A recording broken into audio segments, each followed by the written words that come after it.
Recording in progress. ओम सहना भवतु सहनौ भुनक्तु सह वीर्यङ्करवावहै तेजस्विनावधीतमस्तु मा विद्विषावहै। ओम शान्तिः शान्तिः शान्तिः। ओम आप्यायन्तु ममाङ्गानि वाक्प्राणश्चक्षुश्रोत्रमतो बलमिन्द्रियाणि च सर्वाणि सर्वं ब्रह्मोपनिषदं माहं ब्रह्म निराकुर्यां मा ब्रह्म निराकरोत्। अनिराकरणमस्त्वनिराकरणं मे अस्तु तदात्मनि निरतेय उपनिषत्सु धर्मास्ते मयि सन्तु ते मयि सन्तु। ओम शान्तिः शान्तिः शान्तिः। हरिः ओम श्री गुरुभ्यो नमः। हरिः ओम। सदाशिवसमारम्भां शङ्कराचार्यमध्यमाम् अस्मदाचार्यपर्यन्तां वन्दे गुरुपरम्परां वन्दे गुरुपरम्पराम्। ओम यैरिमे गुरुभिः पूर्वं पदवाक्यप्रमाणतः व्याख्याताः सर्ववेदान्ताः तान्नित्यं प्रणतोऽस्म्यहम्। ओम नमो भगवते प्रजापतये ब्रह्मणे ज्योतिर्विद्याचार्याय संप्रसादाय इंद्राय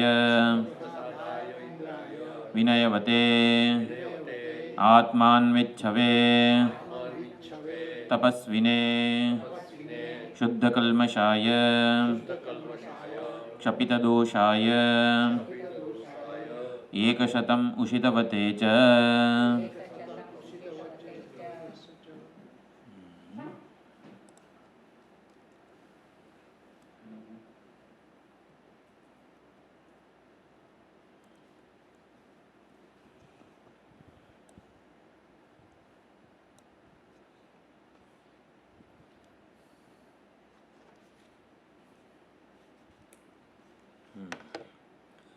બે ત્રણ કંડિકાઓ ગઈ વખતે લીધી, એકવાર ફરીથી જોઈ લઈએ.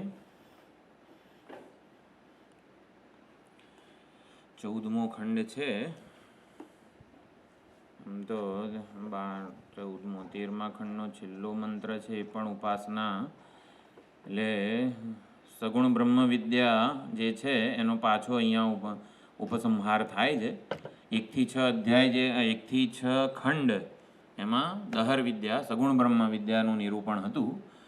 7 થી આવી રીતે 12 જે છે ખંડ એમાં નિર્ગુણ બ્રહ્મ વિદ્યાનું પ્રતિપાદન થયું.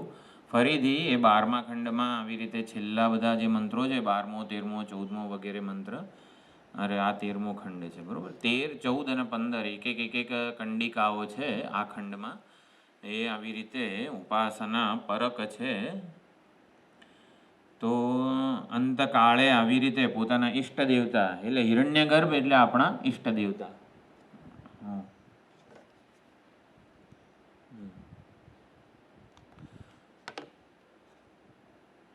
જેને આપણે રામ કૃષ્ણ શિવ વગેરે રૂપે ઉપાસીએ છીએ એ જ હિરણ્યગર્ભ છે. હિરણ્યગર્ભ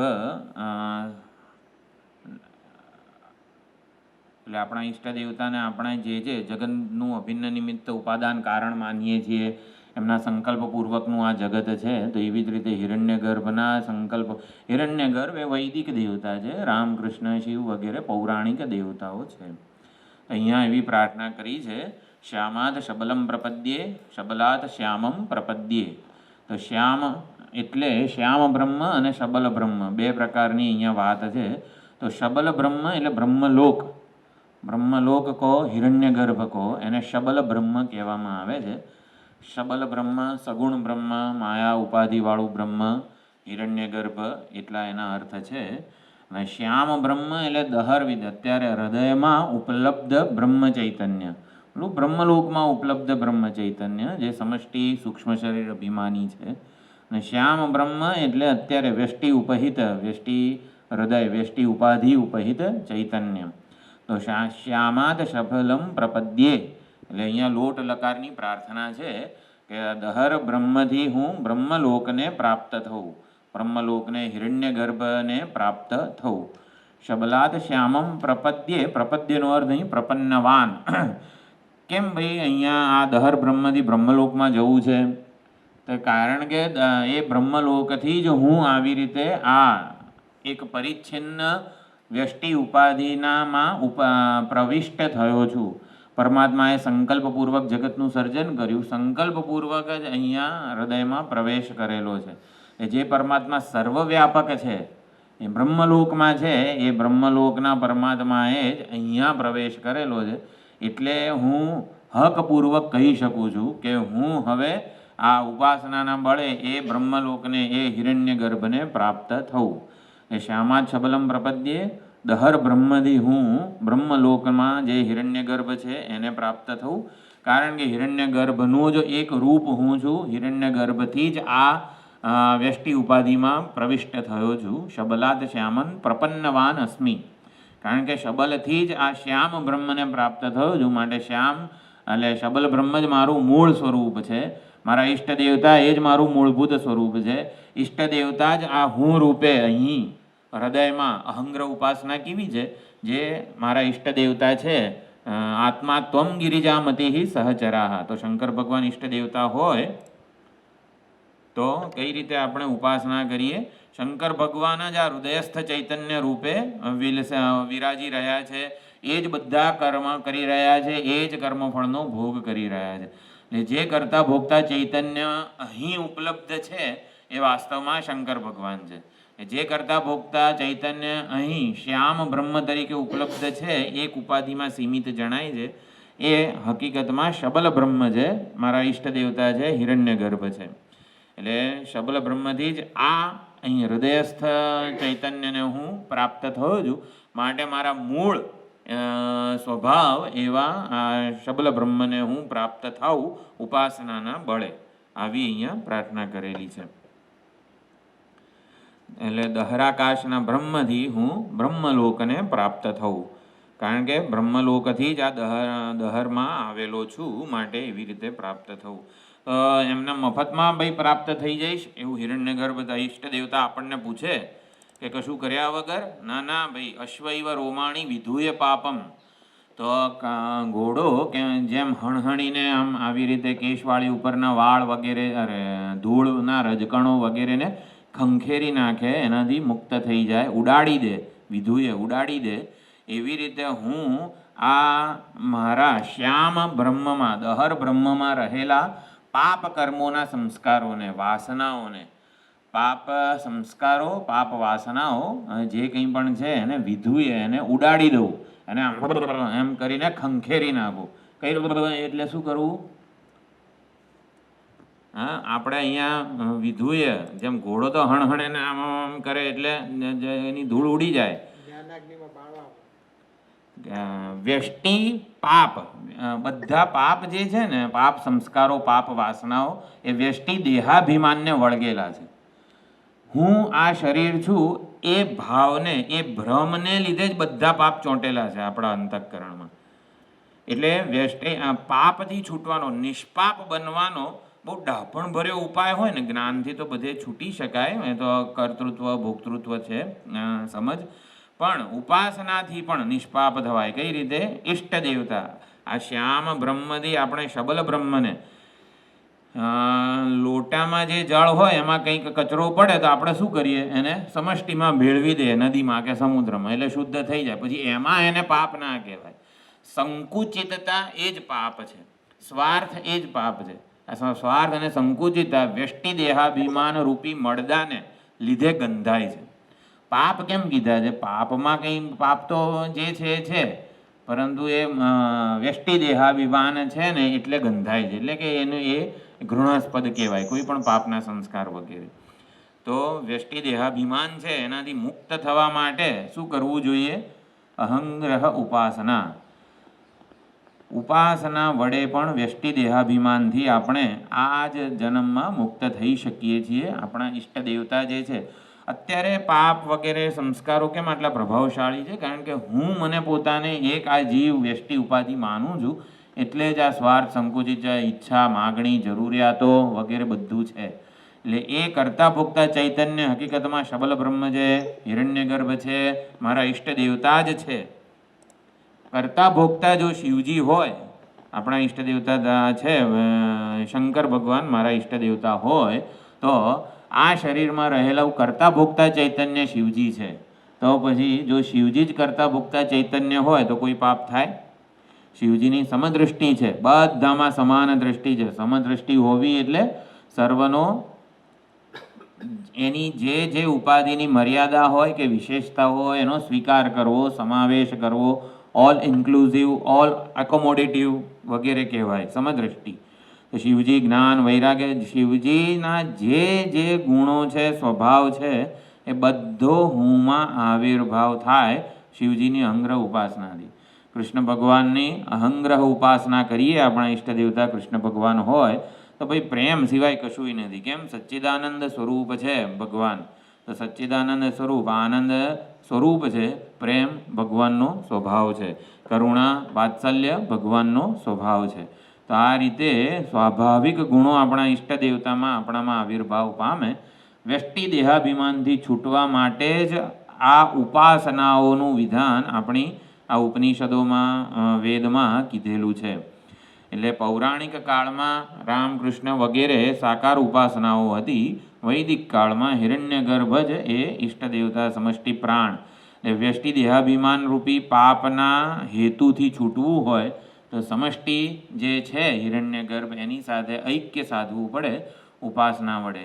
ઐક્ય એટલે જે કરતા ભોગતા ચૈતન્ય આ હૃદયમાં ઉપલબ્ધ થઈ રહ્યું છે, it is none other than સૂર્યમંડલસ્થ દેવતા અથવા તો હિરણ્યગર્ભ બ્રહ્મલોકના દેવતા. એટલે સર્વના હૃદયમાં એ જ ચૈતન્ય વિલસી રહ્યું છે. માટે રાગ, દ્વેષ વગેરેને કોઈ જ અવકાશ નથી. અને સાક્ષાત ઈષ્ટ દેવતા જ જો આ શરીરમાં રહીને કરતા ભોગતા હોય તો પછી પાપની વાસના, સંસ્કાર વગેરે નિર્મૂળ થઈ જાય. એટલે અંતકાળની આ બધી પ્રાર્થનાઓ છે, આપણે જે પુસ્તક બનાવ્યું એમાં આ મંત્રો, એ શ્યામ બ્રહ્મ અને પછી આગળનો જે આકાશવાળો કંડિકા છે, બંને મેં ઇન્ક્લુડ કરી લીધી છે. ચંદ્ર ઇવ રાહોહો મુખાત પ્રમુચ્ય. તો ચંદ્ર જેમ રાહુના મુખમાંથી છૂટી જાય છે, મુક્ત થઈ જાય છે, એવી રીતે ધૂત્વા શરીરમ અકૃતમ બ્રહ્મલોકમ કૃતાત્મા સન અભિસંભવામી. જો અહીંયા થોડોક અન્વય જોઈ લેજો. જેવી રીતે ચંદ્ર રાહુના મુખમાંથી મુક્ત થઈ જાય છે, એવી રીતે ધૂત્વા શરીરમ, શરીરાત્મ ભાવને છોડીને, દેહાભિમાન, વ્યષ્ટિ દેહાભિમાનને ત્યાગીને, છોડીને, કૃતાત્મા હું એટલે કૃતાત્મા કરતા છે, કૃતાત્મા સન અકૃતમ બ્રહ્મલોકમ અભિસંભવામી. અકૃતમ અહીંયા શબ્દ છે. અકૃત એવા બ્રહ્મલોકને, નિત્ય શાશ્વત એવા બ્રહ્મલોકને હું પ્રાપ્ત થઉં, અમૃત અવિનાશી થઈ જવું. કારણ કે હિરણ્યગર્ભ એ આપેક્ષિક અમરતા વગેરે કહેવાય છે. એટલે એકવાર હિરણ્યગર્ભને મારા ઈષ્ટ દેવતાને પ્રાપ્ત થઈ જવું તો પછી ભાઈ એની જવાબદારી છે મારી મુક્તિની. એટલે ક્રમમુક્તિની અહીંયા પ્રાર્થના છે. અકૃતમ બ્રહ્મલોકમ અભિસંભવામી, મને ક્રમમુક્તિ પ્રાપ્ત થાવ. આ જન્મમાં પર્યાપ્ત શ્રવણ મનન નિધિધ્યાસન નથી થયું અને આવતા જન્મમાં મારે ગર્ભમાં એન્ટર થવું જ નથી, તો પછી આપણું હૃદય શુદ્ધ એટલું ના થયું હોય અથવા તો એટલું સૂક્ષ્મ બુદ્ધિ કે જે નિર્ગુણ બ્રહ્મ વિદ્યાને ધારણ કરી શકે એવી ન હોય, તો આવી ઉપાસનાનો દ્રઢ ભાવ, તદભાવ, ભાવિતઃ વગેરે આપણે કરી શકીએ કે જેથી ભગવાન બીજી વાર તો આ ગર્ભમાં મારે પ્રવેશવું જ નથી. માટે અકૃત એવા બ્રહ્મલોકમાં, તમારા લોકમાં, અકૃત એટલે કે જે સાપેક્ષિક અમરતા છે ત્યાં મને લઈ જાઓ. બીજી વાર મારે આ શરીરાત્મ ભાવ, દેહાભિમાન લઈને જન્મવું નથી. દેહાભિમાન ભગવાન લઈ લો તમે. હા, બ્રહ્મલોકમ અભિસંભવામી અભિસંભવામી હતી. એટલે આ સુંદર એક આવી રીતે આ વિચારણા આપણને પ્રાપ્ત થઈ. આમાં કમ્પ્લીટ મોક્ષ તો ના થયું ને, ત્યારે આપણે હિરણ્યગર્ભમાં મળ્યા. હા, પણ પછી ત્યાં જઈને હિરણ્યગર્ભ પાસે પ્રજાપતિ વિદ્યા ભણવાની. હા, હા, અચ્છા, હા, બરોબર ને. હા. પણ બીજી વાર ભાઈ ગર્ભમાં તો ના જવું પડે. હવે ગર્ભમાં એન્ટર થયા પછી તો કયા સંસ્કારો, કઈ શું વાસનાઓ આવે કંઈ ખબર ના પડે. બીજી વાર પહેલેથી રામઃ રામો રામઃ ને બધું કરવું પડે. એના કરતાં ભાઈ ત્યાં જઈએ ને તો પછી સીધે સીધું બ્રહ્માજી ભણાવે. ઠીક છે. હા, એટલે આ ઉપાસના ઐક્યની વાત છે. ઐક્ય એટલે અહીંયા તાદાત્મ્યની વાત છે. જો જ્ઞાનમાં ઐક્ય હોય, ઉપાસનામાં તાદાત્મ્ય હોય. તાદાત્મ્ય એટલે એવા બની જવું. આપણે શંકર ભગવાનના ભક્તોને બધા જે હોય પરમ ભક્તો, એ શંકર ભગવાનના સ્વાભાવિક ગુણો, આપણે જેની ઉપાસના કરતા હોઈએ છીએ એના સ્વાભાવિક ગુણો આપણામાં આવિર્ભાવ પામતા જ હોય છે. પ્રત્યેક ક્ષણે આપણે ઉપાસકો જ હોઈએ છીએ. એટલે વૈદિક કાળના આ બધા મંત્રો છે, એટલે એ લોકોને બીજો કંઈ કામ ધંધો નહોતો. વોટ્સએપ નહોતું, ફેસબુક નહોતું ને કશુંય નહોતું. એટલે એ લોકો આવી રીતે પૂર્ણ એકાગ્ર પોતાના ઈષ્ટ દેવતામાં થઈ શકતા હતા. બહિર્મુખતાના અવકાશ ઘણો જ ઓછો હતો. એટલે હિરણ્યગર્ભ વગેરેની ઉપાસના આ બધા મંત્રો બોલતાની સાથે એ લોકોને તાદાત્મ્ય થઈ જાય. શ્યામાત શબલમ પ્રપદ્યે શબલાત શ્યામમ પ્રપદ્યે અકૃતાત્મકૃતમ બ્રહ્મલોકમ અભિસંભવામી, આવું બોલે ને એનો પ્રત્યય એ લોકોને જન્મતો હોય છે. આપણને કદાચ હજી આનો શબ્દનો અર્થ જ સમજતા થોડી વાર લાગે, પણ એ લોકો માટે વાસ્તવિકતા બની જાય છે ઉપાસનાના બળે. રિસેપ્શન અને ટ્રાન્સમિશન વધારે ને વખતે એવું થયું ને. હા, મનની શક્તિઓનો ઉપાસના જે છે ને, મનની શક્તિઓ જે બધી છે ને એ આમ ઓલું શું કહેવાય, વહી જાય છે. તો ઉપાસના શું કરે છે, એ મનની શક્તિઓને ચેનલાઇઝ કરે છે અને એક જ જગ્યાએ કેન્દ્રિત કરે છે. એટલે ઉપાસનાનું આટલું મહત્વ છે કે બધી જ મનની શક્તિઓ જે આમ તેમ બહિર્મુક્ત ઇન્દ્રિયોના વિષયો પાછળ ખર્ચાઈ જાય છે, એ બધીને ઈષ્ટ દેવતાની એક જ નીકમાં એ બધી એનો પ્રવાહ આવી રીતે જેમ ઓલો ડેમ બાંધી દીધો હોય, પછી એક દરવાજો ખોલીએ તો એમાંથી જ પાણી બહાર આવે, એવી રીતે ચેનલાઇઝ કરી દે છે ઉપાસના આપણી બધી મનની શક્તિઓને. એટલે મનની વિભૂતિ, મનનો મહિમા જે છે ને એ ઉપાસનાથી જ આપણને ખબર પડે. આપણા બધા મહાત્માઓએ ઈષ્ટ દર્શન પર્યંતની ઉપાસના કરેલી છે. અત્યારે હાલ ધરાતલ ઉપર જે સ્વરૂપાનંદજી વગેરે શંકરાચાર્યો હતા, કાશિકાનંદજીને બધા જે મહાત્માઓ, દ્વાદશ દર્શનાચાર્યો વગેરે જે કંઈ પણ હોય, ઈષ્ટ દર્શન પર્યંતની ઉપાસના, એમાં અખંડાનંદજી છે, આ બધાએ ઈષ્ટ દર્શન પર્યંતની ઉપાસના કરેલી જ છે. એટલે આ ઉપાસના હકીકત છે. અત્યારે આપણને એવું લાગે કે આ બધું ક્યારે થાય, અત્યારે ઉપાસના કરી જ રહ્યા છીએ, અને એટલે જ આ શરીર આટલું બધું ઠોસ નક્કર લાગે છે. જેટલું ઠોસ નક્કર આ શરીર લાગે છે, એટલું જ ઠોસ અને નક્કર આપણા ઈષ્ટ દેવતાનો ભાવ આપણા માટે ઉપાસનાથી બની જ શકે એમ છે. તો આ એક મંત્ર થઈ ગયો. હવે આગળનું આનું તો આપણે ભાષ્ય જોયું હતું. હા, મનની વૃત્તિઓને આપણે કોઈક એક શાસ્ત્રોક્ત પુરાણોક્ત ઈશ્વરમાં લગાડીએ એ ઉપાસના જ છે. સગુણ બ્રહ્મ વિષયક માનસ વ્યાપાર એને ઉપાસના કહેવાય. એ નામ અને રૂપ શાસ્ત્રોક્ત હોવું જોઈએ. આચાર્ય દ્વારા એના ઉપર ઓથેન્ટિક, એટલે કે હા આ માર્ગ જે છે, એટલે આપણા ઈષ્ટ દેવતા જે બધા છે, રામકૃષ્ણ, શિવ વગેરે, ગણપતિજી, હનુમાનજી, પછી એના વાસ્તવિક સ્વરૂપ વિશે ગણપતિ અથર્વશીર્ષ હોય તો પછી આપણે એને શરૂઆતમાં સમજવા પડે. ગઈકાલે વાત થઈ કાંક્ષંતઃ કર્મણામ સિદ્ધિમ યજંત ય દેવતા ક્ષિપ્રમ હિ માનુષે લોકે સિદ્ધિર્ભવતી કર્મજા.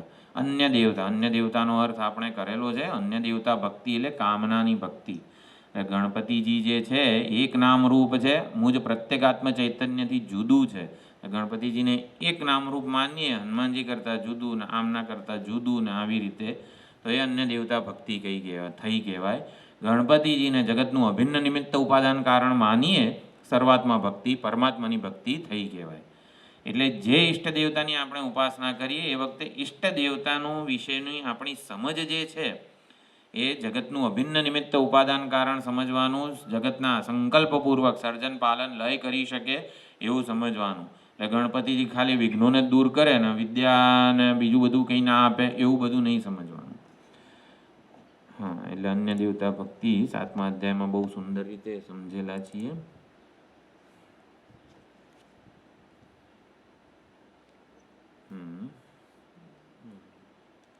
એક આ ધ્યાન માટે આકાશો વય ઇત્યાદિ બ્રહ્મણ લક્ષણ નિર્દેશાર્થમ આ ધ્યાનાય, ધ્યાન કરવા માટે બ્રહ્મનું લક્ષણ નો નિર્દેશ અહીંયા આકાશ વગેરે શબ્દથી થાય છે.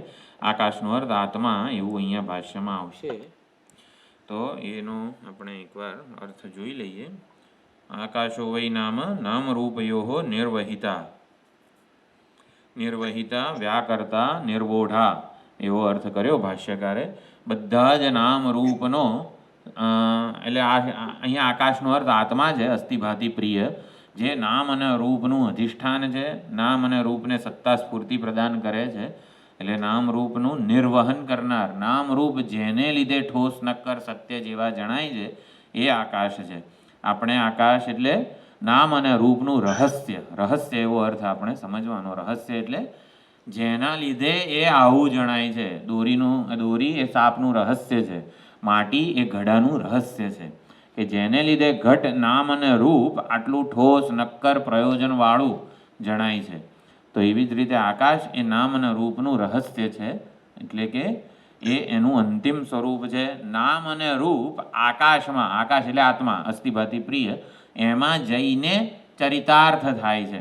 અલંકારો જે છે એ આવી રીતે સુવર્ણમાં જઈને ચરિતાર્થ થાય, એવી રીતે અહીંયા નામ અને રૂપ જે છે એ એટલે જગત એટલે શું? નામ રૂપ રૂપી વેશ ધારણ કરનાર ચૈતન્યને જગત કીધેલું છે. નામ અને રૂપ સહિતનું એવું નહીં. અહીંયા નામ અને રૂપનો વેદાંતમાં અધ્યારોપ છે, પણ જરાક આ ઉપાસનાની વાત થઈ રહી છે એટલે એવું કહેવાય કે નામ અને રૂપને ધારણ કરનાર ચૈતન્ય, નામ અને રૂપને ધારણ કરનાર આત્મા છે, હિરણ્યગર્ભ છે, એને આ જગત કહેવામાં આવે છે, નામરૂપ વગેરે કહેવામાં આવે છે. તો તે યદંતરા, તે એટલે તે નામ અને રૂપ જેની અંદર છે, જેમાં સ્થિત છે, જેને લીધે સત્તા સ્ફૂર્તિ પ્રાપ્ત કરે છે. આકાશરૂપી આત્મા પાસેથી ઉછીનું અસ્તિત્વ, ઉછીનું સ્ફુરણ લઈને આ નામ રૂપ પોતે જાણે કે વ્યવહાર્ય બની રહ્યા છે. એટલે તે યદંતરા તદ્બ્રહ્મ, એ બ્રહ્મ છે. એટલે નામ અને રૂપ જેમાં ભાસી રહ્યા છે ને એ બ્રહ્મ છે. તદમૃતમ, એ આધાર, એ નિર્વિશેષ સત્તા આવી રીતે અમૃત છે. સહ પ્રજાપતિ, સહ આત્મા, એ આત્મા જ છે. તદ્બ્રહ્મ તદમૃતમ સહ આત્મા, લામ કરીને ઐક્ય અહીંયા કહેવામાં આવ્યું. એટલે આટલે સુધી આ અંશ થયો. હવે પાછી પ્રાર્થના છે, જાણે કે પ્રજાપતે હે સભામ વેશમાં પ્રપદ્યે. પ્રપદ્યે અહીંયા પ્રાર્થના કરેલી છે કે હું પ્રજાપતિના સભા મંડપમાં પ્રવેશ કરું, એને પ્રાપ્ત થવું. પ્રજાપતિના સભા એટલે બ્રહ્મલોક. તો બ્રહ્મલોકનામાં રહેલા બ્રહ્મ હિરણ્યગર્ભ જે છે એ, એટલે હિરણ્યગર્ભ કોઈક એક વ્યક્તિ છે ત્યાં એવું નથી. હિરણ્યગર્ભ એટલે સમષ્ટિ. આપણા બધાના મન, બુદ્ધિ વગેરે જે ભેગા થાય ને એને હિરણ્યગર્ભ કહેવાય. જેમ જંગલ અને એક વૃક્ષ, તો જંગલ સમષ્ટિનું નામ છે, વૃક્ષ એ વ્યષ્ટિનું નામ છે. એટલે બધા વૃક્ષોનો સરવાળો એને જંગલ કહેવાય, પરંતુ જંગલમાં કોઈ નામ અને રૂપનું કોઈક એક આમ બધા વૃક્ષો, હા ચાલો ધારો કે 1111 વૃક્ષો હોય તો એને જંગલ કહેવાય, એવું નહીં. સમષ્ટિનું નામ છે જંગલ. એમ ભારત એક સમષ્ટિવાચક શબ્દ છે, તો એમાં આટલા બધા ભારતીયો અથવા તો આટલા દેશ, આટલા રાજ્યો વગેરે બધું જ આવી જાય. બધાની ગણતરી જેના વડે થઈ જાય ને એને સમષ્ટિ કહેવાય. હિરણ્યગર્ભ કોઈક એક વ્યક્તિ છે વગેરે એવું નહીં સમજવાનું. આપણા બધાનું મન ભેગું થાય ને એટલે હિરણ્યગર્ભ બને. એટલે હિરણ્યગર્ભ કહેવાય. આપણા બધાનો સંકલ્પ હતો કે આવી રીતે ક્લાસ લેવો છે ને સત્સંગ કરવો છે ને, એટલે આપણા બધાના મને ભેગું કરીને આ માઇક ને સિસ્ટમ ને ઇન્ટરનેટ ને બધું સર્જેલું છે. આપણા બધાના મને જ આ બધી વ્યવસ્થા ઊભી કરેલી છે, કારણ કે ભણવું હતું. એટલે આને હિરણ્યગર્ભ કહેવાય. પછી આપણે એવું કહીએ કે ઈશ્વરના સંકલ્પપૂર્વક જગતનું સર્જન થયું છે વગેરે, પણ હિરણ્યગર્ભ એટલે સમષ્ટિ. હા, પ્રજાપતિ હે સભામાં વેશમાં પ્રપદ્યે, એટલે કે હું આવી રીતે મારા ઈષ્ટ દેવતાને, પ્રજાપતિની સભામાં મહેલમાં જઉં હું, એટલે કે મારા ઈષ્ટ દેવતા સાથે મારું તાદાત્મ્ય થાય. અને યશોહમ ભવાન મીમી, યશનો અર્થ ભાષ્યકારે આત્મા જ કરેલો છે, કે હું આ વ્યષ્ટિ દેહાભિમાનથી છૂટી જઉં અને આત્મ સ્વરૂપે સ્થિત થાઉં. હા, હું આત્માને મેળવવા ચાહું છું. યશોહમ ભવામી એનો અર્થ છે અહીં પ્રાર્થના જ છે. હું જાણે આવી રીતે ઉપાસનાથી આ વ્યષ્ટિ દેહાભિમાનથી છૂટી દઉં અને આત્મ બનું. એટલે બનું ભવામી એટલે અહીંયા ઓલું વર્તમાન કાળનું રૂપ નથી, પરંતુ લોટ લકાર, એટલે આમ તો ભવાની થાય, પરંતુ અહીંયા પ્રાર્થનાના રૂપમાં આ લકાર છે એવું સમજવાનું. હું બ્રાહ્મણોનો આત્મા થઉં. બ્રાહ્મણાનામ યશ, રાજ્ઞામ યશ, વિષામ યશ, બ્રાહ્મણ ક્ષત્રિય વૈશ્ય બધાનો યશ હું થાઉં, બધાનો આત્મા હું થાઉં. એટલે સર્વાત્મ ભાવને હું પ્રાપ્ત થઉં. વ્યષ્ટિ દેહાભિમાનથી જેવો જીવ છૂટે છે ત્યાં એ છૂટે ત્યારે જે સમષ્ટિ ભાવને પ્રાપ્ત કરી લે છે. એની કોઈક વિશેષ સંજ્ઞા નથી. ન પ્રેત્ય સંજ્ઞા અસ્તિ.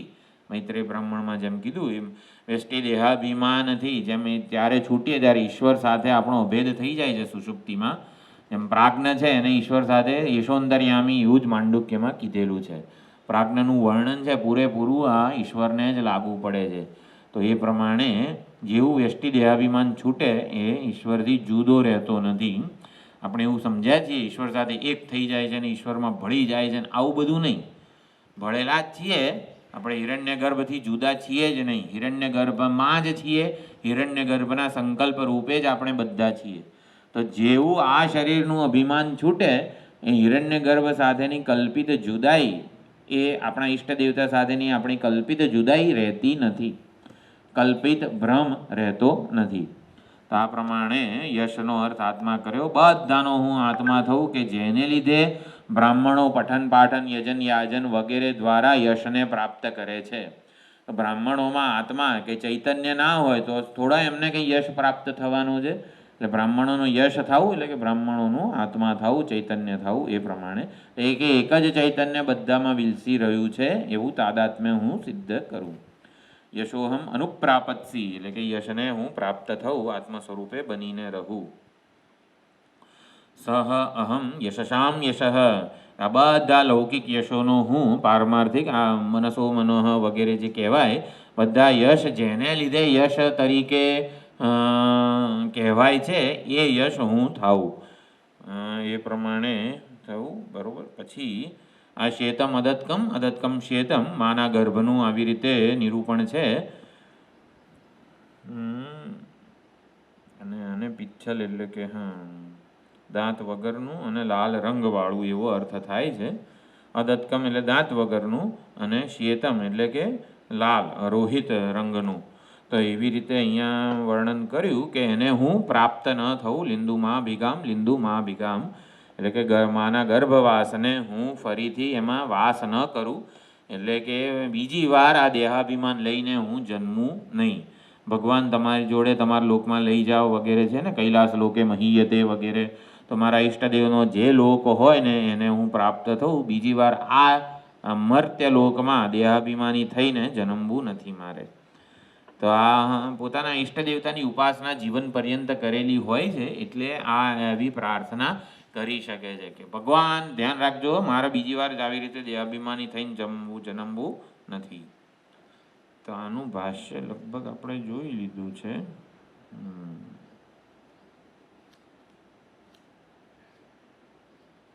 આમાં કોઈને કંઈ સંશય ડાઉટ જેવું કંઈ છે?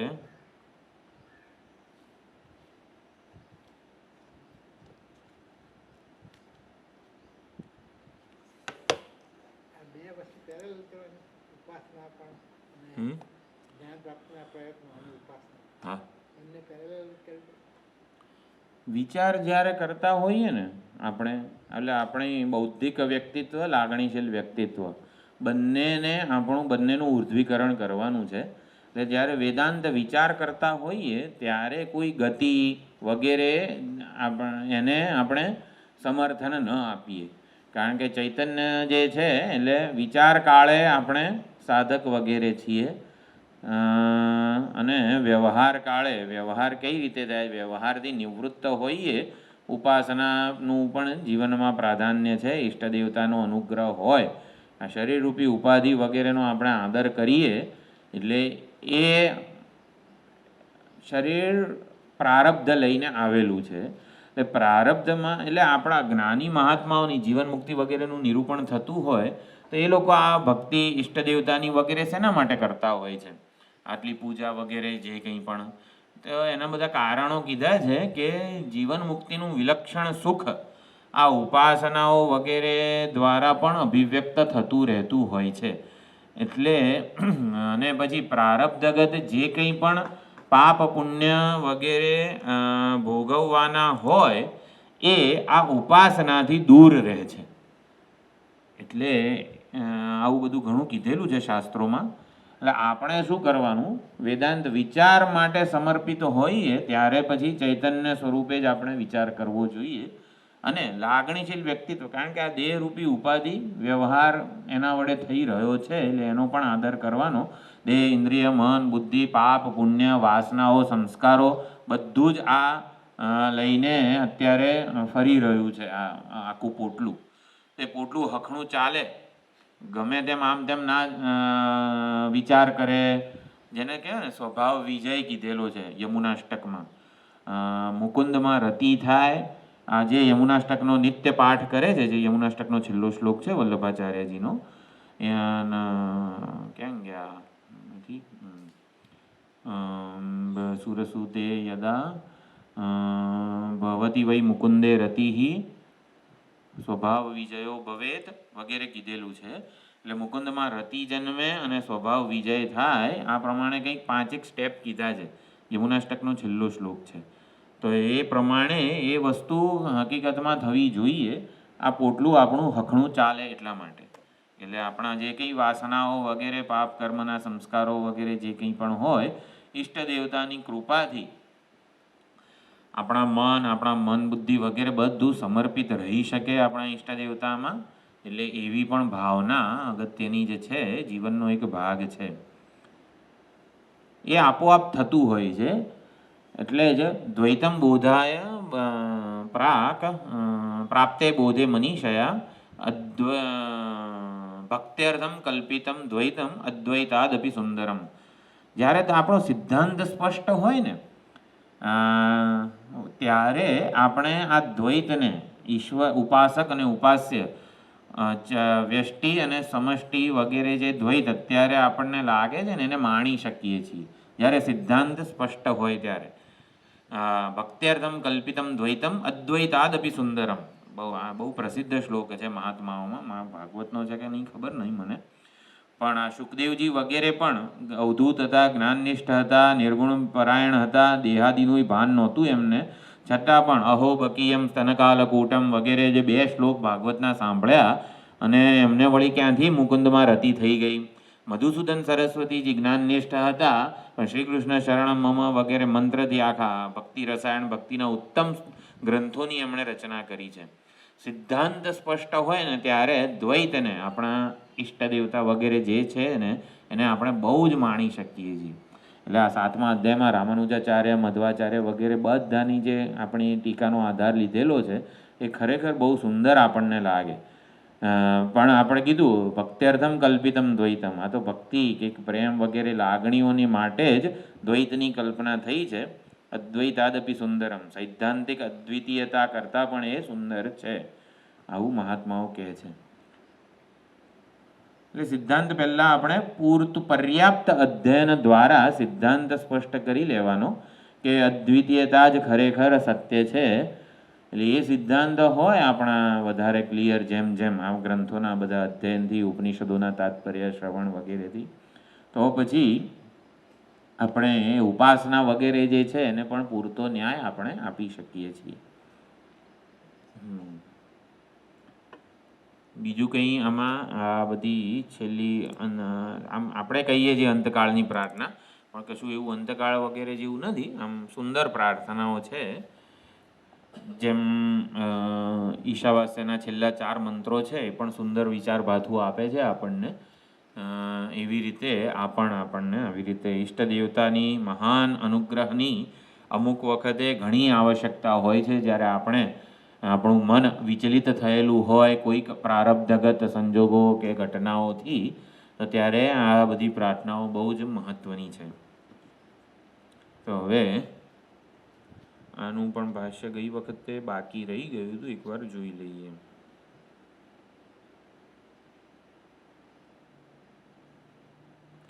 તો તો વંશ કીર્તન વગેરે દ્વારા બ્રહ્મ વિદ્યાની સ્તુતિ અહીંયા થઈ રહી છે. તદ્દૈતદ બ્રહ્મ પ્રજાપતયે ઉવાચ, એટલે એ જ આ બ્રહ્મ વિદ્યા જે છે એ બ્રહ્માજીએ પ્રજાપતિને કહી, અને પછી પ્રજાપતિ મનવે, પ્રજાપતિએ મનુને કહ્યું. મનુ પ્રજાભ્ય, મનુએ બધી પ્રજાને, કઈ પ્રજાને? બ્રાહ્મણ, ક્ષત્રિય, વૈશ્ય વગેરે જે છે બધા વર્ણાશ્રમ ધર્મ સુધી જે અનુષ્ઠાન કરતા હતા એ બધાને આ પ્રજાને કહી આ વિદ્યા. હવે ધીમે ધીમે કઈ રીતે હસ્તાંતરિત થયું? તો બ્રહ્મચર્યાશ્રમ, ગૃહસ્થાશ્રમ વગેરેમાં શું કરવું જોઈએ એનું અહીંયા નિરૂપણ થયેલું છે. તો પહેલું છે બ્રહ્મચર્યાશ્રમ. આચાર્ય કુલાદ વેદમધીત્ય, તો આચાર્ય પાસે રહીને, આચાર્યની સન્નિધિમાં સંપૂર્ણ પોતાની શાખાના અથવા તો સંપૂર્ણ વેદોનું અધ્યયન કરવાનું. યથાવિધાનમ ગુરોહ કર્માતિશેષેણ અભિસમાવૃત્ય, અભિસમાવૃત્ય એ ગૃહસ્થાશ્રમવાળું છે. યથાવિધાનમ ગુરોહ કર્માતિશેષેણ એટલે ગુરુની સેવા શુશ્રૂષા પ્રધાન વસ્તુ છે. એ કર્યા પછી જે કંઈ પણ અતિશિષ્ટ કાળ રહે, જે કંઈ પણ થોડો ઘણો સમય બચે એમાં આપણે અધ્યયન કરવાનું, આપણું બધું કામ વગેરે જે કંઈ પણ હોય એ કરવાનું. એટલે આપણા કર્મો જે કંઈ પણ છે પોતાના એ બધા ગુરુ સેવા વગેરે સંપન્ન થઈ જાય પછી બ્રહ્મચારીનું અહીંયા સુંદર રીતે વર્ણન છે.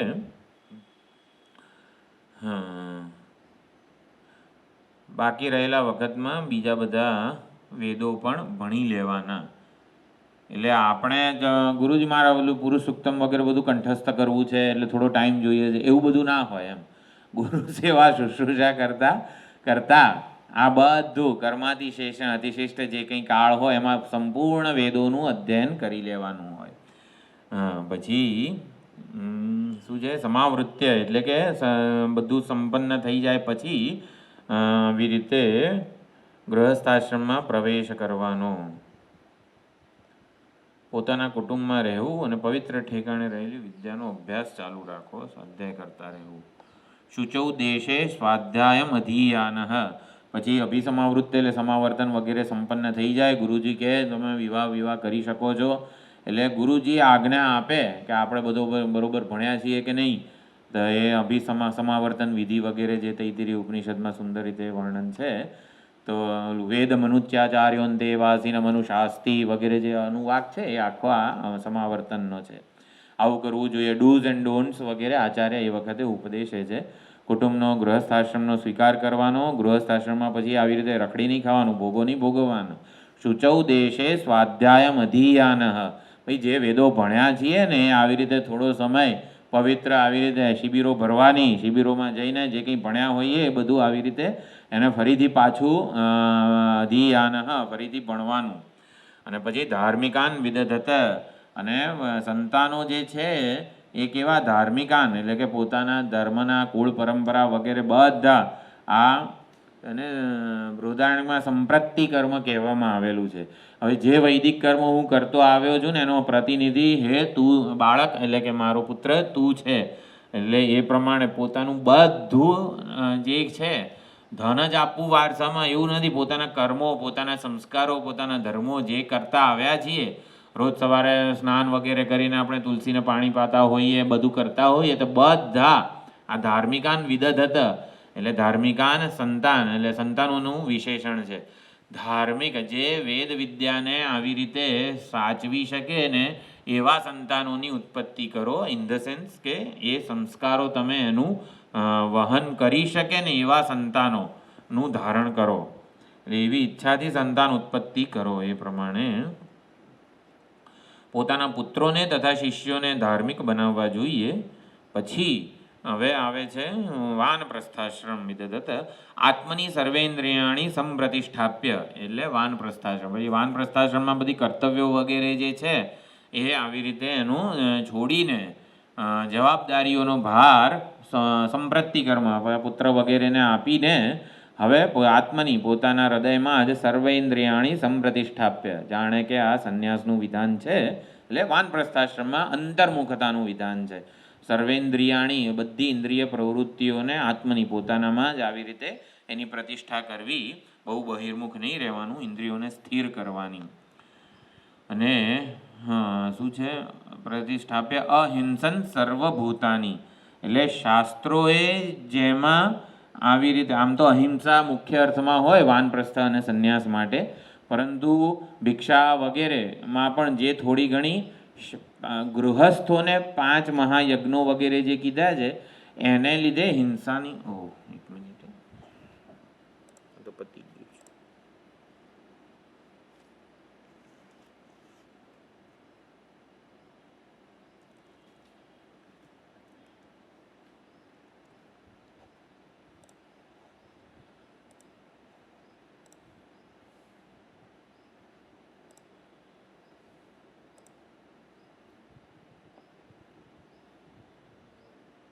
Recording in progress.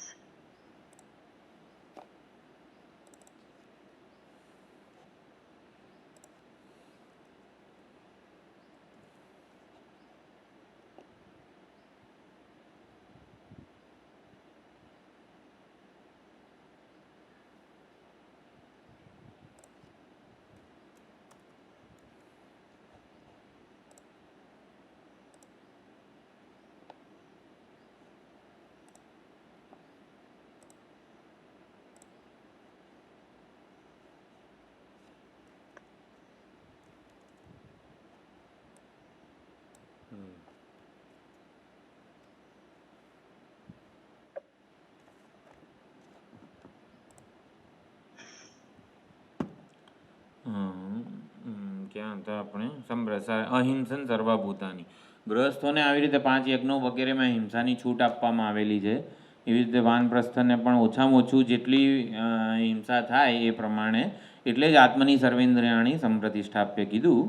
અહિંસન સર્વભૂતાની અન્યત્ર તીર્થેભ્ય, અન્યત્ર તીર્થેભ્ય એટલે શાસ્ત્ર એ જેમાં છૂટ આપેલી છે એના સિવાય તમારે અહિંસાનું મુખ્ય અર્થમાં પાલન કરવાનું, એમ અન્યત્ર તીર્થેભ્ય એનો અર્થ એવી રીતે કરેલો છે. સહ ખલુ એવં વર્તયન યાવદાયુષમ બ્રહ્મલોકમ અભિસંપદ્યતે, આવી રીતે જે જીવન જીવે છે એ યાવદાયુષમ, આયુષ્ય જ્યારે એનું સંપન્ન થાય છે ત્યારે એ બ્રહ્મલોકને પ્રાપ્ત, યાવદાયુષમ એટલે આયુ પ્રારબ્ધ સમાપ્ત થતાં એ બ્રહ્મલોકને પ્રાપ્ત થાય છે. ન ચ પુનરાવર્તતે ન ચ પુનરાવર્તતે, ક્રમમુક્તિની અહીંયા વાત કરેલી છે. એકવાર ભાષ્ય આપણે જોઈ લઈએ.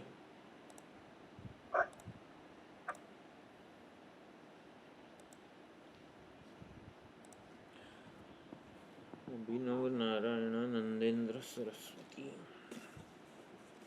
આપણી જે છાંદોગ્યની પુસ્તક છે ને એમાં અભિનવ જે લાંબી ઓલી ટીકા છે એમાં ખાસું આપેલું છે.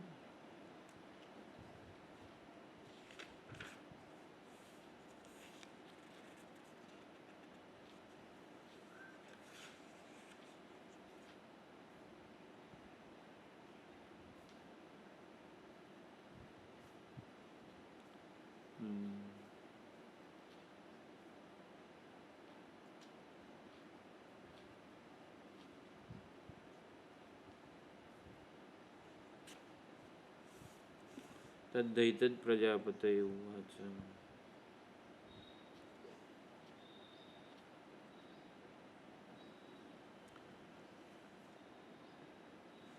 અન્યત્ર તીર્થેભ્ય એટલે એન્જોયડ બાય વેદા, એટલે વેદોએ જેની આજ્ઞા કરી છે ને એટલું જ એમ.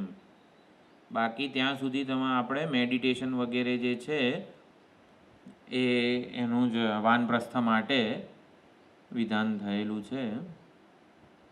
અને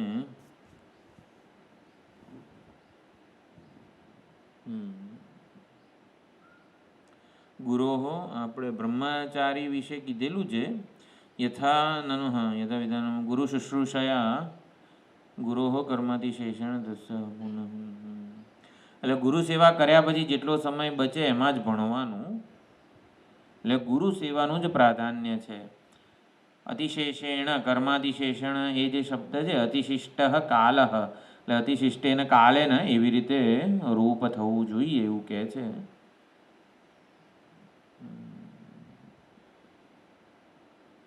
ગુરુ શુશ્રૂષયા વિદ્યા પુષ્કલેન ધનેન વા અથવા વિદ્યા વિદ્યા ચતુર્થમ નોપલભ્યતે. આ વિદ્યા કઈ રીતે પ્રાપ્ત થાય એના માટે બધા વિધાનો પણ આપેલા છે. ન હિંસન સર્વા ભૂતાની એ ઉત્સર્ગ છે અને અપવાદ છે આવી રીતે અન્યત્ર તીર્થેભ્ય. એટલે શાસ્ત્રએ જેની અનુજ્ઞા આપી હોય એટલી હિંસા ચાલે. ભાઈ શાસ્ત્રની જવાબદારી છે, આપણને એ હિંસાનું પાપ ના લાગે. શાસ્ત્ર અન્યત્ર તીર્થેભ્ય વગેરે જે છે એટલે આટલું 5 મહાયજ્ઞો વગેરેમાં જેટલી હિંસા થાય તેની જવાબદારી શાસ્ત્રની છે. એટલે એ હિંસાનું પાપ આપણને ના લાગે. તસ્માદ યુદ્ધસ્વ ભારત. ભાઈ યુદ્ધ કર, આટલી બધી હિંસા થશે તો. આપણે તો કોણે વિધાન કરેલું છે યુદ્ધનું? શાસ્ત્રોએ, આચાર્યોએ તો નહીં, શાસ્ત્રએ જ આજ્ઞા આપેલી છે અર્જુનને યુદ્ધ કરવાની. અર્જુન એવું વિચારતો હોય આ યુદ્ધથી આટલું પાપ થશે, એની જવાબદારી શાસ્ત્રની છે. શાસ્ત્રોક્ત જે આજ્ઞા હોય ને એની જવાબદારી શાસ્ત્રની હોય. એટલે એ રીતે અહીંયા પણ હિંસા વગેરે વિશે કીધું ટીકામાં.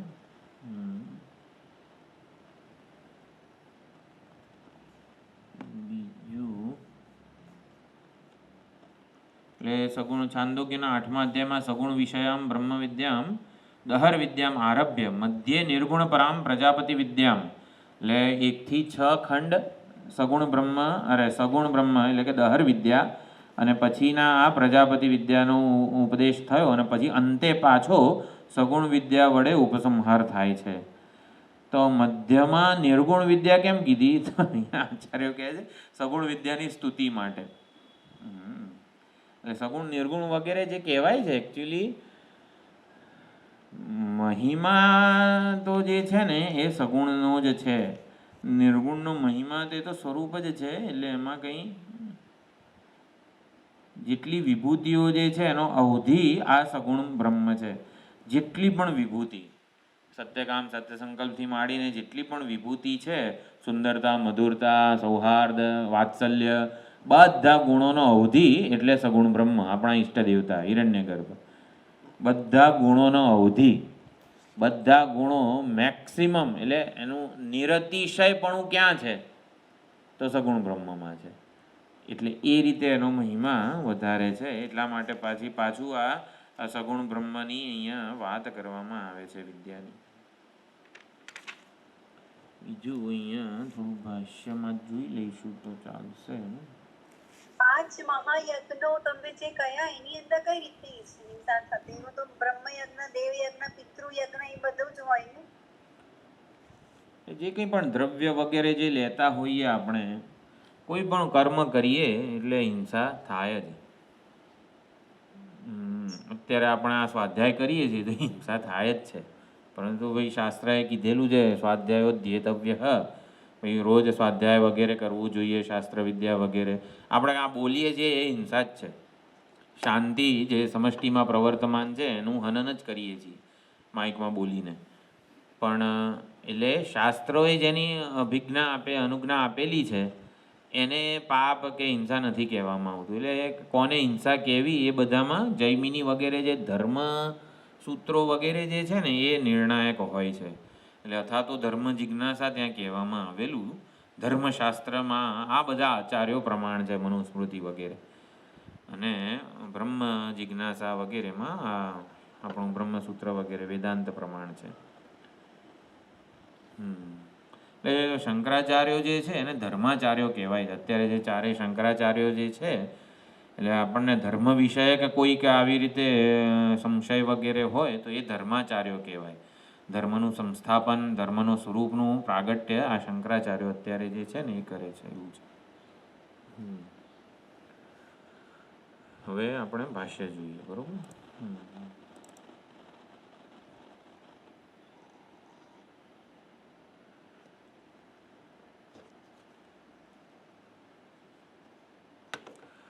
તૈદત આત્મજ્ઞાનમ સોપકરણમ. ઉપકરણ સહિત આત્મજ્ઞાનનું આવી રીતે આ ઓમ ઇત્યેતદ અક્ષરમિદમ સર્વમ એ પહેલો મંત્ર છે. ક્યાં? છાંદોગ્ય ઉપનિષદના પહેલા અધ્યાયનો પહેલો ખંડ. એની શરૂઆત જ આ છાંદોગ્યની આવી રીતે થાય છે. તસ્યો નહીં, એ તો માંડુક્ય છે. આમાં સ્વામીજી આખું એટલે પહેલું જ ઓમ ઇતિ એતદ અક્ષરમ ઉદ્ગીથમ ઉપાસીત, આવી રીતે એ મંત્ર છે. ઇત્યાદ્યૈ, તો આવી રીતે એનું શરૂ થયું. સહ ઉપાસનૈ, ઉપાસના સહિત, તદ વાચકેન ગ્રંથેન અષ્ટાધ્યાયી લક્ષણેન, તો 8 અધ્યાયો છે છાંદોગ્યના, અને ઉપાસના સહિત એના વાચક, વાચક કોણ છે? સગુણ બ્રહ્મ, અને લક્ષક છે નિર્ગુણ બ્રહ્મ.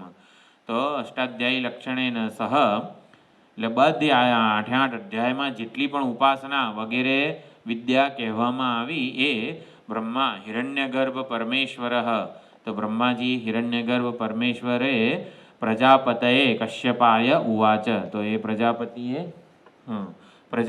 બ્રહ્માજીએ હિરણ્યગર્ભે પ્રજાપતિ કશ્યપ વગેરે જે છે એને આ વિદ્યાનો ઉપદેશ આપ્યો. અસૌ કશ્યપ પ્રજાપતિ મનવે સ્વપુત્રાય, કશ્યપ વગેરે પ્રજાપતિઓએ પોતાના પુત્ર મનુને આ વિદ્યાનો ઉપદેશ આપ્યો, ગ્રહણ કરાવ્યું. મનુ પ્રજાભ્ય, તો મનુએ પછી પ્રજાને આવી રીતે પોતાની પ્રજાને આ વિદ્યા ગ્રહણ કરાવી. ઇતિ એવં શ્રુત્યર્થ સંપ્રદાય પરંપરયા આગતમ ઉપનિષદ વિજ્ઞાનમ અદ્યાપી વિદ્વત્સુ અવગમ્યતે. તો અસૌ એટલે શું તો થઈ ગયું? મનુ પ્રજા. તો શ્રુત્યર્થ, શ્રુતિનો જે અર્થ છે ઉપાસના વગેરે વિદ્યા, એ સંપ્રદાય પરંપરાયા, સંપ્રદાયની પરંપરા વડે આગતમ અહીં સુધી ઉપલબ્ધ થયો છે ઉપનિષદ વિજ્ઞાનમ, એ ઉપનિષદ વિજ્ઞાન અદ્યાપી અત્યારે પણ વિદ્વત્સુ અવગમ્યતે, તો જે એટલે વિદ્વાન એટલે અહીંયા આ વિદ્યાનું જે ગ્રહણ કરે એને વિદ્વાન કહેવામાં આવેલા છે. તો વિદ્વાનોમાં આજે પણ ઉપલબ્ધ છે. યથા યશ ષષ્ઠાદિ અધ્યાયત્રયે, 6ઠ્ઠો 7મો અને 8મો પ્રકાશિત આત્મવિદ્યા, તો એમાં જે આત્મવિદ્યા નિર્ગુણ આત્મવિદ્યા પ્રકાશિત કરવામાં આવી, સફલા અવગમ્યતે, તો પ્રકાશિત જે આત્મવિદ્યા છે એ સફળ છે. કઈ રીતે? તો એ જે કીધું ને ઓલું પરમ જ્યોતિરૂપ સંપદ્ય સ્વેન રૂપેણ અભિનિષ્પદ્યતે, એ ફળ કથન છે. અસ્માત શરીરાત સમુત્થાય ત્વમ પદ વિવેક, ત્વમ પદાર્થ વિવેક, તત્પદાર્થ વિવેક, અને પછી ઐક્ય વગેરે. સફલા અવગમ્યતે, એ સફળ છે. એવી રીતે ત્યાં જક્ષત ક્રીડન રમમાણ જીવન મુક્તિ વિદેહ મુક્તિ વગેરેનું નિરૂપણ થયું. તથા કર્મણામ ન કશ્ચનાર્થ ઇતિ પ્રાપ્તે, એટલે હવે કંઈ જ જીવન મુક્તિ વગેરેનું નિરૂપણ થયું ત્યારે, એટલે હવે કોઈ કર્મનું કશું જ રોલ વગેરે કંઈ કરવાનું બાકી રહ્યું નથી. ઇતિ પ્રાપ્તે તદ આનર્થક્ય પ્રાપ્તિ પરિજીહિર્ષયા ઇદમ કર્મણ વિદ્વદ્ભિઃ અનુષ્ઠીયમાનસ્ય વિશિષ્ટ ફલવત્વેન અર્થવત્વમ ઉચ્યતે. એકવાર કહી દીધું જક્ષત ક્રીડન રમમાણ વગેરે, એટલે જીવન મુક્તિનું પ્રતિપાદન થઈ ગયું કે આ આત્મવિદ્યાનું અધ્યયન કર્યું, 6ઠ્ઠો 7મો અને 8મો અધ્યાય ભણી લીધો ને, પછી શું કરવા આગળનું શ્વેતાશ્વતર ભણવું છે? આ તો પતી ગયું હોય ને બધું. એટલે એવું જાણે કે અહીંયા શંકા કરે છે. 6ઠ્ઠો 7મો 8મો અધ્યાય છે તો નિર્ગુણ બ્રહ્મ વિદ્યા વગેરેનું પ્રકાશિત સફલા અવગમ્યતે, વાસ્તવમાં એનું આવી રીતે સફળ છે. કઈ રીતે? પુરુષાર્થ, મોક્ષ પુરુષાર્થની સિદ્ધિ કરાવનારી છે. અને કર્મનો કોઈ જ હવે ત્યાં કશું કરવાનું, જવાનું, પામવાનું, કંઈ ગોખવાનું કશું બાકી રહ્યું નથી. કોઈ પ્રયોજનની પ્રાપ્તિ બાકી રહી નથી. તો પણ હવે પછી આ બધી વસ્તુઓ શાના માટે આવે છે? અત્યારે જે બધી ચર્ચા થઈ એ શેના માટે આવે છે? તો એ બધું કીધું એ અનર્થકારી નથી. જે અધિકારી ન હોય કર્મ, શું છે?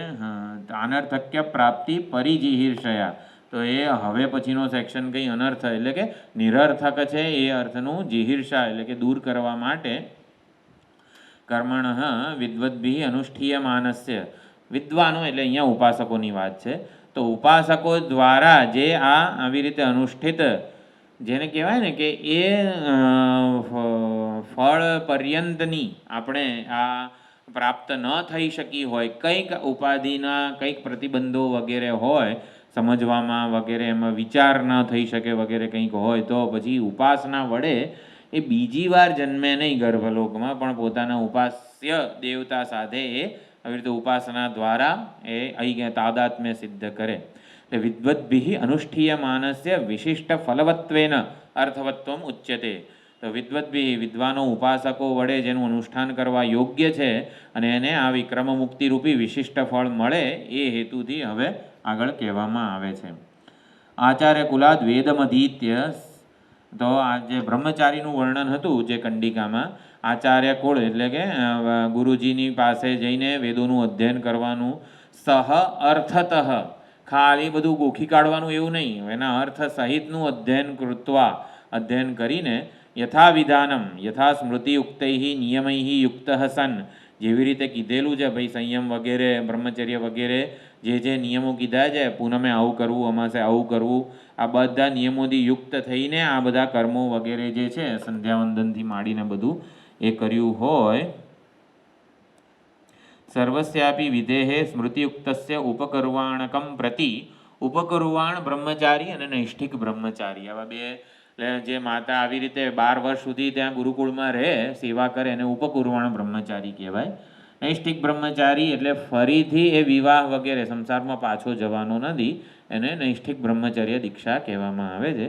તો આ જે વર્ણન હતું આચાર્ય કુલાદ વેદમ અધિત્ય વગેરે બધું એ ઉપકુર્વાણ બ્રહ્મચારીનું છે.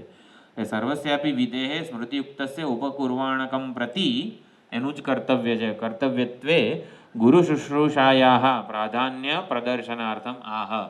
ઉપકુર્વાણ બ્રહ્મચારી કેવો હોય તો એનું અહીંયા કર્તવ્ય કહેવામાં આવે છે. ગુરુ શુશ્રૂષા એના માટે પ્રધાન છે. ગુરોહ કર્મયત કર્તવ્યમ, ગુરુનું જે કંઈ પણ સેવા શુશ્રૂષા વગેરે હોય એ કર્તવ્ય કર્મ કરીને, કર્મશૂન્ય, તો કર્મશૂન્ય બની જવાનું. અરે તત્કૃત્વા, જે કંઈ પણ પછી ખાલી સમય હોય, ચલો હવે બેસીને 2 મિનિટ વાતો કરીએ, એવું બધું નહીં. એટલે જે 2 મિનિટનો ટાઈમ મળે છે એ કાળમાં પોતાના કપડાં ધોઈ આવવાના, આ તેને બધું કામ કરવાનું, જે કંઈ ગોખવાનું હોય ગોખી કાઢવાનું. સહસ્ર શીર્ષા પુરુષ, સહસ્રાક્ષ, સહસ્રપાત, આ બધા વેદો એ વખતે આવી રીતે જે કંઈ પણ કર્મ શૂન્ય એટલે કે કંઈ ગુરુ સેવા શુશ્રૂષા રૂપી કર્મ શૂન્ય જે સમય હોય એ વખતે, અતિશિષ્ટ કાલ, જે કંઈ વધ્યો સમય એમાં વેદોનો સ્વાધ્યાય પાછો કરવાનો, યાદ કરવાનું બધું. એવમ હિ નિયમવતા, આવો નિયમપૂર્વક, નિયમવતા વિદ્યાર્થીના, આવા બ્રહ્મચારી વડે, અધીત વેદ, આવી રીતે નિયમપૂર્વક જેણે વેદને ભણેલો છે, અધીત, કર્મ જ્ઞાન ફલ પ્રાપ્તએ, આ કર્મ કરીશ તો આ ફળ પ્રાપ્ત થશે વગેરેનું જ્ઞાન પ્રાપ્ત કર્યું છે.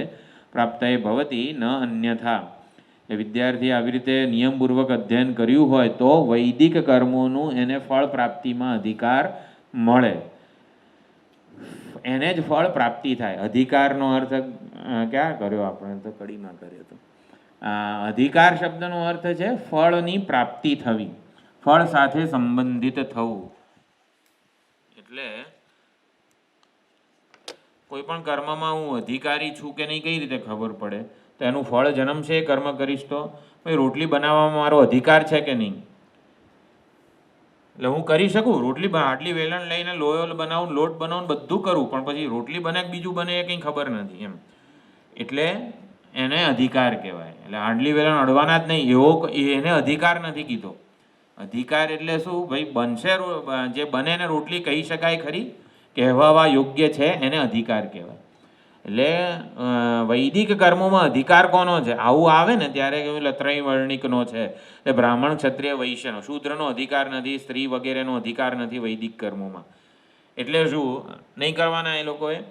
શું વેદોનું અધ્યયન સ્ત્રી વગેરે, શૂદ્ર વગેરેને અધિકાર નથી. ગઈકાલે વાત આવી અહીંયા સૂતજીને કેવી રીતે આ વેદોનું અધ્યયન નહોતું કરાવવું વ્યાસજીએ.